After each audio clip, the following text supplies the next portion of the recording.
And the reason why timing is so important is because if the timing is off, if the barrel kind of drops when it's not supposed to, or comes back into battery too early, then then the slide is going to eat up part of the barrel in a way that wears it.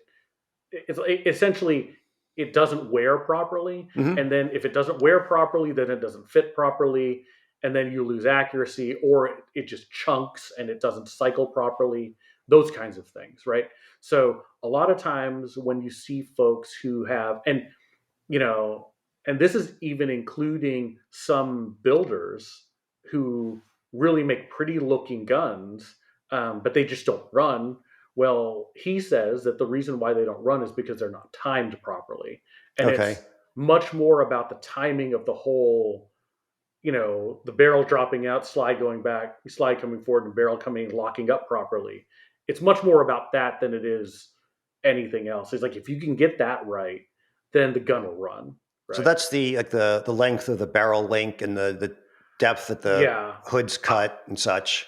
I'm speaking out of turn now, but Hmm. yes, it's all about that. Like all of those types of things play together into to making it where I've heard him say it, before when we were talking. You don't want your gun to eat itself, right? Or he says something similar to that. Maybe they're more expletives or whatever. Yeah, probably. um, but essentially, your gun's beating itself up every time it cycles, and then he said if your gun is beating itself up or it's eating itself every time it cycles, you put 10,000 rounds through it. It's definitely not going to shoot, well. It's not going to be the same gun that you had 10,000 rounds. Like, it's not going to last, Yeah. basically, you know.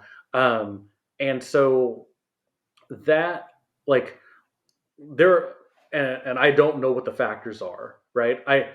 And that's why, to me, I had people do it, Eddie or Brandon or whoever. It's like, okay, I rely on them to make sure my, the timings are right and all of that stuff. But I don't know if it's like the barrel length, the lug length, or like whatever. Like, I don't know what plays into it, but I do know that there are several factors that he's really key on. Eddie Garcia for sure. Yes.